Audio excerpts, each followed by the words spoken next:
हाँ जी बच्चों, बहुत बहुत स्वागत है। Unit 4 chapter 2 lecture number 1।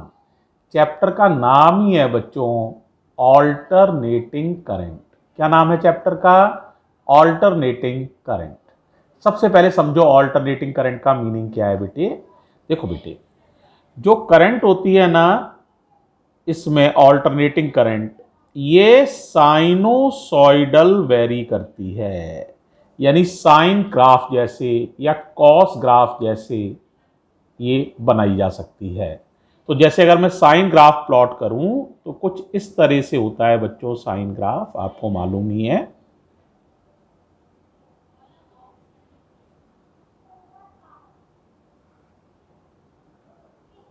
इस तरह से है। ठीक है, इस पे मैंने एक एक्सिस पर क्या लिया है बताओ भाई। एक एक्सिस पर मैंने चाहे ईएमएफ ले लो, वोल्टेज कह लो, ईएमएफ कह लो, एक ही बात है ना, या करंट कह लो तो भी वही बात है। तो इस एक्सिस पर मैंने वोल्टेज लिए हैं। वोल्टेज को मैं ई से लिख रहा हूं, इटैलिसाइज्ड ई से, ध्यान रखिएगा। और बच्चों इस एक्सिस पर मैंने टाइम लिया है, एक्स एक्सिस पर टाइम लिया है और वाई एक्सिस पर वोल्टेज लिए हैं। ठीक है, देखो बेटे, ये जो इसकी मैक्सिमम वैल्यू है, ये सबसे बड़ा जो ईएमएफ है, वोल्टेज है, वो ई नॉट है, या नेगेटिव डायरेक्शन में ये भी माइनस ई नॉट है। तो ई नॉट का नाम होता है क्या भाई? Peak value of voltage, peak value of EMF या वोल्टेज, ये इसका मीनिंग है। अब ये करंट कैसे बदलती है ऐसे समझो, जैसे ये करंट जीरो से कहां पहुंचेगी? मैक्सिमम वैल्यू पर, है ना। तो अगर ये टाइम जीरो है तो ये टाइम होता है t/4। तो t/4 समय में मैक्सिमम वैल्यू पर पहुंच जाती है और फिर मैक्सिमम वैल्यू से वापस जीरो, और ये समय हो जाएगा t/2। फिर उल्टी दिशा में डायरेक्शन बदल गई है और अपोजिट डायरेक्शन में मैक्सिमम पर पहुंची है, ये टाइम है 3t/4, और फिर जीरो हो गई है और ये टाइम है t। इस तरह से एक साइकिल पूरी हो गई है। ये यहां से ये हाफ साइकिल है और हाफ साइकिल ही ये है, मिलाकर यहां से यहां तक, यहां से यहां तक एक साइकिल कंप्लीट हुई है।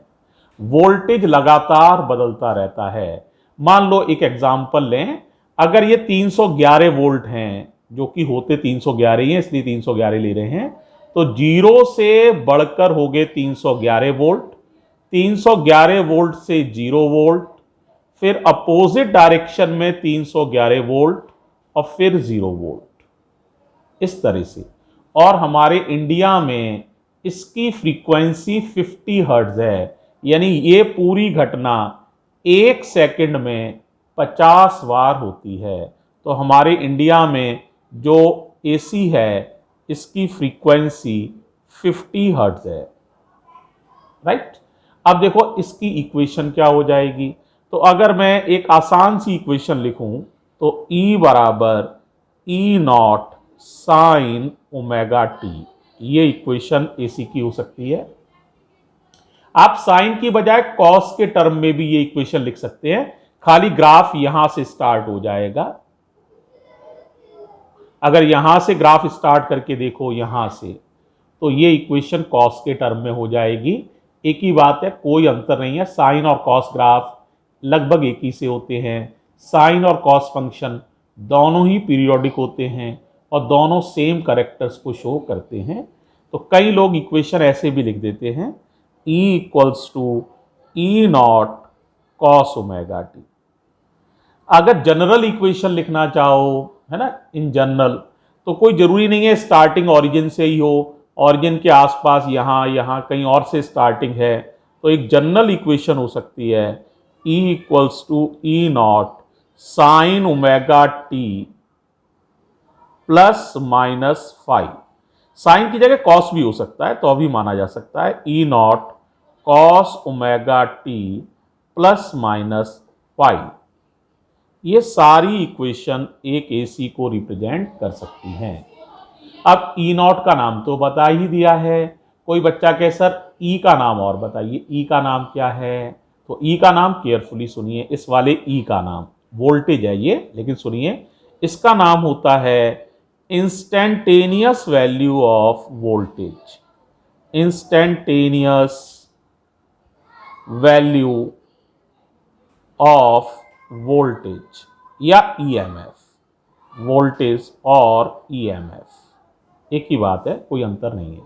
इंस्टेंटेनियस क्यों? क्योंकि हर क्षण, हर इंस्टेंट पर वोल्टेज बदलते रहते हैं। जैसे किसी इंस्टेंट पर वोल्टेज ये है, किसी इंस्टेंट पर ये है, अगले इंस्टेंट पर ये है, हर क्षण वोल्टेज बदल रहे हैं। तो किसी भी क्षण देखोगे, किसी भी इंस्टेंट पर देखोगे तो वोल्टेज की कोई और वैल्यू होगी, किसी दूसरे इंस्टेंट पर देखोगे तो वोल्टेज की वैल्यू बदल सकती है, बदल जाती है। क्लियर हो गया? तो ये ओमेगा सारे बच्चे जानते हैं। ओमेगा को कहते हैं एंगुलर फ्रीक्वेंसी, एंगुलर फ्रीक्वेंसी, और इसका फॉर्मूला सारे बच्चे जानते हैं 2 पाई न्यू या 2 पाई अपॉन टी। जैसे इंडिया में न्यू की वैल्यू 50 है तो ओमेगा हो जाएगा 2 पाई इंटू 50। तो हमारे यहाँ एंगुलर फ्रीक्वेंसी 100 पाई है, यूनिट होती है रेडियन पर सेकेंड। ये है एंगुलर फ्रीक्वेंसी। टी माने एनी टाइम, जिस समय पे आप देख रहे हो वो टाइम टी है, तो टी का मतलब एनी टाइम, ठीक है। और फाई का मतलब फेज डिफरेंस होता है, तो फाई का नाम चाहे तो फेज डिफरेंस है, आगे यूज होगा तो हम देख लेंगे, ठीक है। इतनी बात क्लियर हो जानी चाहिए, ठीक है।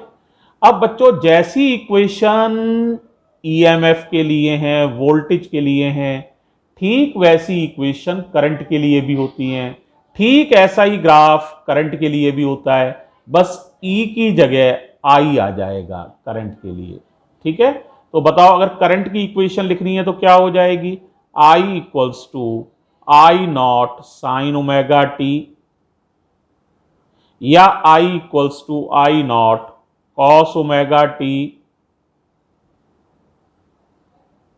या I equals to I naught sine omega t plus minus phi sine omega t plus minus phi, या फिर कॉस वाली भी लिख सकते हैं आप। I equals to I naught cos omega t plus minus phi, same graph है, तो ये करंट के लिए इक्वेशन भी लिखी जा सकती है, ठीक है। क्या यहां तक क्लियर हो गया? फ्रीक्वेंसी 50 हर्ट्ज होती है, यहां तक सारी बात क्लियर है। तो बच्चों ये बात हो गई। अब देखो बेटे, सबसे बड़ी चुनौती जो है, सबसे बड़ी जो हमारे लिए पहली चुनौती है, वो है इस करंट को नापना। क्यों? देखो जैसे करंट को जैसे नापना हो, समझना जरा।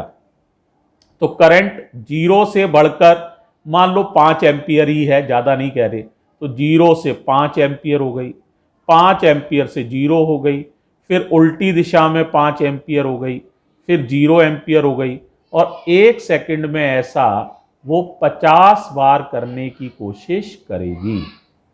तो बेटे नीडल को आदेश मिला, इधर की तरफ भी नीडल चल सकती है 5, इधर की तरफ -5, तो आदेश मिला 0 से 5, तो नीडल इधर जाने ही वाली है 5 की तरफ, तो अभी जा ही पा रही है। अगला आदेश मिल गया इतनी देर में तो 0 हो जाओ, फिर नीडल यहां आई 0 पर। अगला आदेश मिल गया -5, नीडल इधर जाना चाहती है, अगला आदेश मिल गया 0।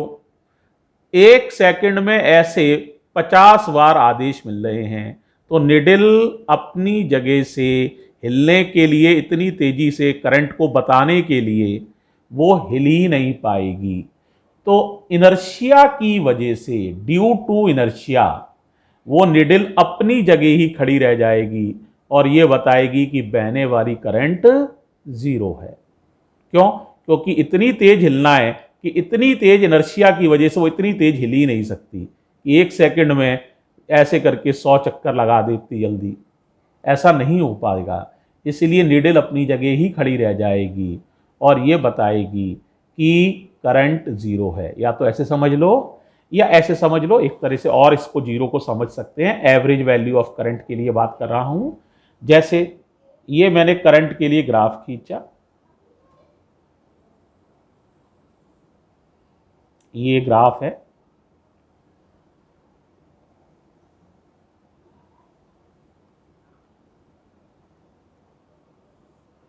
इसमें मैंने एक एक्सिस पे टाइम लिया है, एक्स एक्सिस पे टाइम लिया है, टाइम ऑन एक्स एक्सिस, और वाई एक्सिस पर करंट लिया है, आई करंट लिया है वाई एक्सिस पर। ठीक है। अब बेटे इसमें अगर मैं एरिया निकाल दूं, क्या निकालूं, ये एरिया कैलकुलेट कर लें, ये एरिया, तो ये चार्ज निकल आएगा, क्योंकि एरिया होता है लेंथ इंटू ब्रेथ, आई इंटू टी, आई इंटू टी क्या हो जाएगा, चार्ज। तो ये चार्ज है। अगर मैं इस एरिया को कैलकुलेट कर दूं तो ये चार्ज है, तो ये बताएगा पॉजिटिव चार्ज है। ये कोई करंट पॉजिटिव है तो ये पॉजिटिव चार्ज है।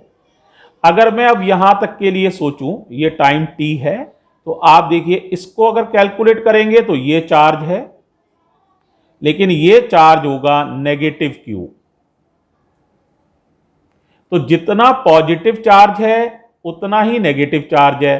तो पूरी साइकिल में अगर मैं पूछूं टोटल कितना चार्ज फ्लो हुआ, तो आप कहेंगे positive Q first half cycle में, आधी साइकिल में प्लस क्यू, और बाकी आधी साइकिल में माइनस क्यू। तो total charge flown in the complete cycle is zero. That's why जब चार्ज ही कोई फ्लो नहीं हुआ तो आई एवरेज होता है total charge flown upon total time taken, total time is t, but total charge flown is zero, hence the total current flowing is zero. इसका मतलब इसीलिए सुई जीरो करंट शो करती है। वास्तव में इसको समझने के लिए ड्यू टू इनर्शिया सही कारण है, या चार्ज के हेल्प से भी आप समझ सकते हैं कि टोटल करंट कितनी फ्लो कर रही है, जीरो। ठीक है, इस तरह की बात। अब बेटे प्रॉब्लम यह है कि इन तरह की करंट्स को स्पेशल एपरेटस और टेक्निक से ही नापा जा सकता है, क्योंकि वो इतनी तेजी से बदल रही हैं और सिंपल टेक्निक से उन्हें नहीं नापा जा सकता है। तो हम इनको नापने के लिए अब दो तरह की टेक्निक यूज कर रहे हैं। ठीक है, तो पहले हम नापते हैं इन्हें, ध्यान से सुनिएगा, मीन वैल्यू ऑफ करंट के टर्म्स में।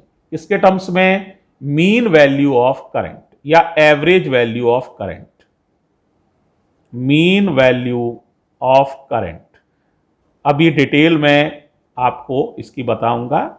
और दूसरा नापते हैं हम इन्हें, ध्यान से सुनिएगा, आरएमएस वैल्यू ऑफ करंट के टर्म्स में, आरएमएस वैल्यू ऑफ करंट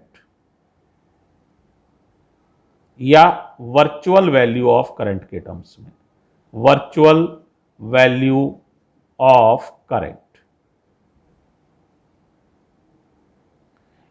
ठीक है, तो इनको नापने के लिए स्पेशल ये टेक्निक्स हैं। अब इनमें से एक एक टेक्निक की चर्चा हम करेंगे, तो अगले वीडियोस इन्हीं पर डिपेंडेंट होंगे। इस वीडियो को यहीं पर हम फिनिश कर रहे हैं। थैंक यू बच्चों।